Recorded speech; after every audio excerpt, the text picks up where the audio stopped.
Hello and welcome. Today, we're diving into the world of business registration and legal tips. Let's get started. Hey guys, what's up? How's everything? Hey, everything is okay, but lately I have been thinking a lot. We have always talked about starting a business. Don't you guys think it is time now for us to do it? Yes, it has been a long time since we last spoke about it. Yeah, but where do we even begin? There's so much to do. Registering, paperwork, taxes. It is so difficult to start business. Honestly guys, I am not sure how to go about this business thing, but it would be great to find out. I know, I heard that the registration is done at the Companies Office of Jamaica. They can tell us what we need and how to go about it. So let's find out exactly how to set up a company under the Companies Act 2004. That is a great idea. Let's get started. The first step in registering your company is choosing and reserving your business name right here at the Companies Office of Jamaica.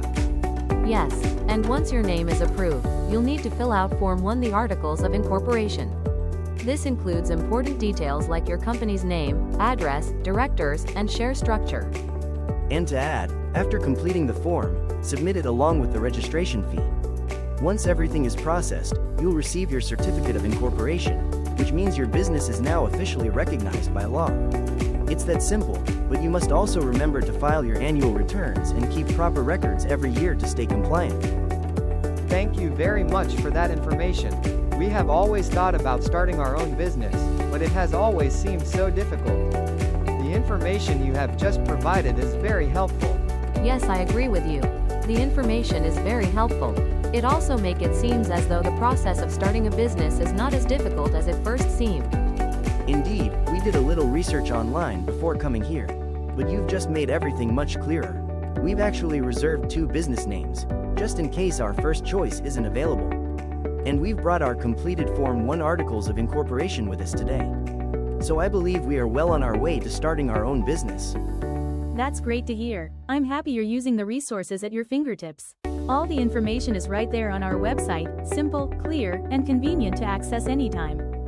Yeah, for real, it was quite straightforward. I was finished in no time. Great, now that you have completed the first step, the next thing to do is pay the registration fee. Once that is done and you submit Form 1, we'll issue your certificate of incorporation in 2 to 3 business days. Do you hear that, guys? We are mere steps from having our very own, legally registered business. I am super excited about this journey. I know, right? We are finally going to be business owners. After incorporation, it's important to file your annual return every year and maintain accurate company records.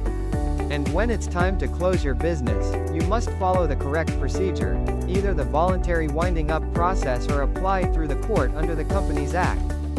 Thank you for that information. It was really great talking to you today. We feel much more confident moving forward with our business. We're happy to be of service. If you have any further questions, don't hesitate to give us a call or visit our website at your convenience. We're always here to help. Good luck on your new venture.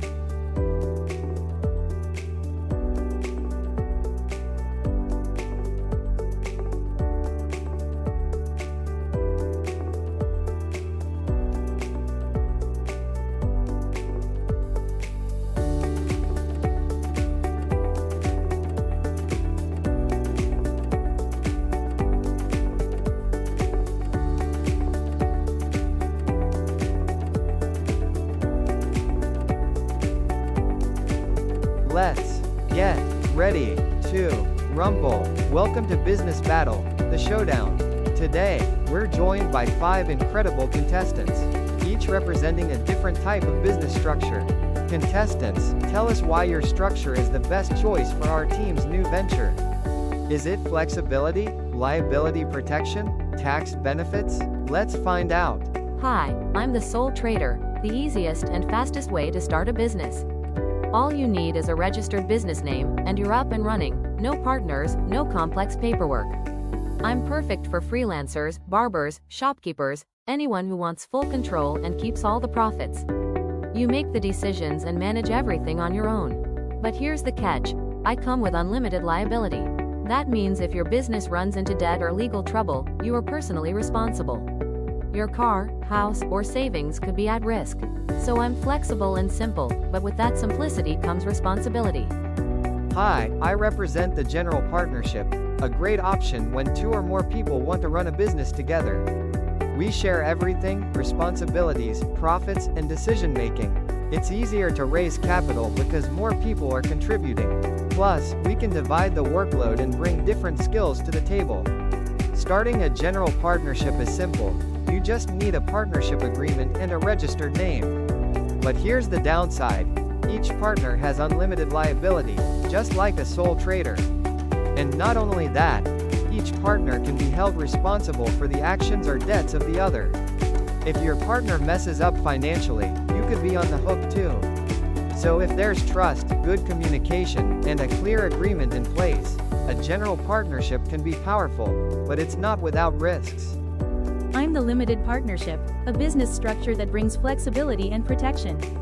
In my setup, there are two types of partners: general partners, who manage the business and take on liability, and limited partners, who simply invest money but have limited liability. This means limited partners can't lose more than what they've invested, perfect for silent investors who want returns without day-to-day involvement. I offer more structure than a general partnership, but I'm still easier to form than a corporation. Just make sure the roles are clearly defined in the partnership agreement. So if you're looking to combine active management and passive investment, I might be the best of both worlds. I'm the limited liability company, or LLC, a popular choice for modern businesses. I combine the flexibility of a partnership with the liability protection of a corporation. That means if the business faces debts or lawsuits, the owner's personal assets are protected. You can have one owner or multiple, and I don't require the formalities of a corporation. No board of directors or shareholder meetings. Just register, file your documents, and get to work. Taxes? I'm flexible there too. I can be taxed like a sole trader, partnership, or even a corporation, depending on what suits the business best. If you want protection and flexibility without too much complexity, I'm a strong choice. I'm the corporation, the most formal and structured of all business types. I'm a separate legal entity, which means the company exists independently from its owners. That provides strong liability protection. Your personal assets are safe if the business runs into trouble. I'm ideal for raising capital, since I can issue shares to investors. I also bring credibility and long-term growth potential, especially for larger businesses. But I'm not the simplest. I require more paperwork, like articles of incorporation, annual reports, and board meetings. I'm also subject to corporate taxes. So if you want to scale, raise money, and build something big, I might be the solid foundation you need, but be ready for structure and compliance. What an incredible round. Each business structure has its own strengths and challenges, so the best choice really depends on your goals, your resources, and your appetite for risk. Whether it's flexibility, liability protection, or growth potential, make sure your business structure works for you. Let's give it up for all our contestants.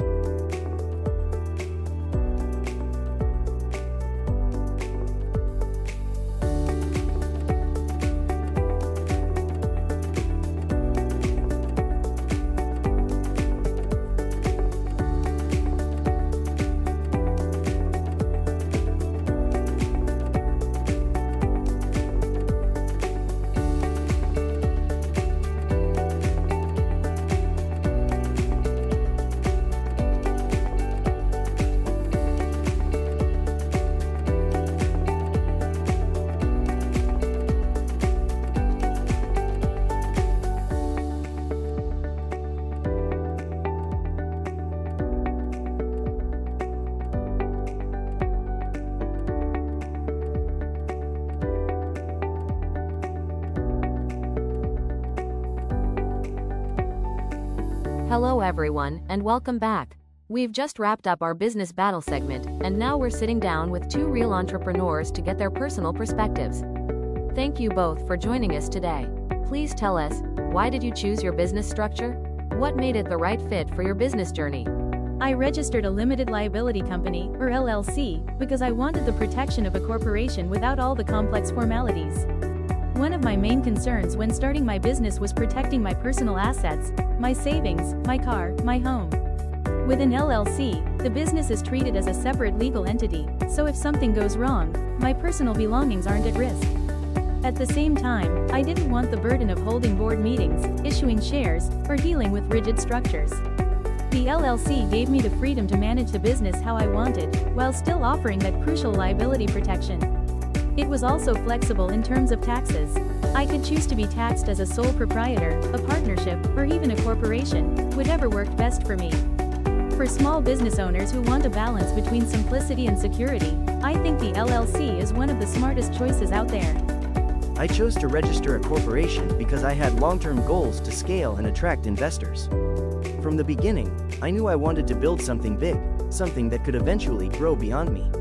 With a corporation, the business becomes a separate legal entity, which offers strong liability protection for shareholders. That gave me and my investors peace of mind. One of the biggest advantages is the ability to issue shares. This made it much easier to bring in investors and raise capital, especially during our early funding rounds. It also adds a layer of credibility. People tend to take your business more seriously when it's a registered corporation. Of course, there are more responsibilities. I have to file annual reports, hold board meetings, and maintain proper corporate records. And yes, there's corporate taxation, but for the level of growth and structure I needed, it was the right fit. If your vision includes expansion, outside investment, and long-term legacy, a corporation gives you the foundation and structure to build on. Thank you both for sharing your experiences. It's clear that choosing the right business structure isn't just about getting started. It's about making sure your setup matches your vision, your responsibilities, and how much risk you're willing to take. Whether you want something simple and flexible or something structured and ready for big investment, there's a model that fits. So before you register, take the time to understand each option and choose the one that supports your future goals.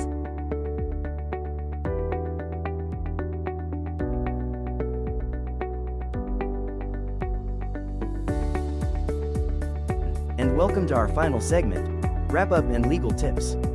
We've explored how to register a company and compared different business structures, but before you make your move, there are some important legal responsibilities you should always keep in mind. Let's start with the first one. Understand your obligations. Once your business is registered, you're expected to operate in line with the Companies Act. That includes maintaining accurate records, holding required meetings if necessary, and staying up to date with your filings. Many small businesses overlook these duties and end up paying fines or facing closure. So take time to learn what's expected of your business from the beginning. It saves stress and protects your credibility. The second tip is this: maintain proper records. Good record keeping is not just about being organized, it's a legal requirement. Every company should keep updated records of its financial transactions, minutes of meetings, decisions made by directors, and any changes in shareholders or company structure. These documents are critical for audits, tax filings, and protecting your company if any legal issues arise. It also helps you run your business more efficiently, with clear oversight and accountability. So don't wait until there's a problem. Start with a strong record-keeping system from day one. The third and final tip: seek professional advice. Starting and running a business involves decisions that can have legal, financial, and tax implications. That's why it's smart to consult a lawyer, accountant, or business advisor, especially when drafting contracts, filing documents, or planning to expand. Professional guidance helps you avoid costly mistakes, ensures you're following the law, and gives you confidence that you're making informed choices. Remember, investing in good advice early on can save you far more in the long run. And that brings us to the end of our journey. We hope you now have a clearer understanding of how to register a company, the different business structures available, and the key legal responsibilities that come with owning a business. On behalf of our entire team, thank you for watching. We encourage you to keep learning, stay informed, and build a business that's not only successful, but legally strong from the start. Until next time, choose wisely, register legally, and build smart.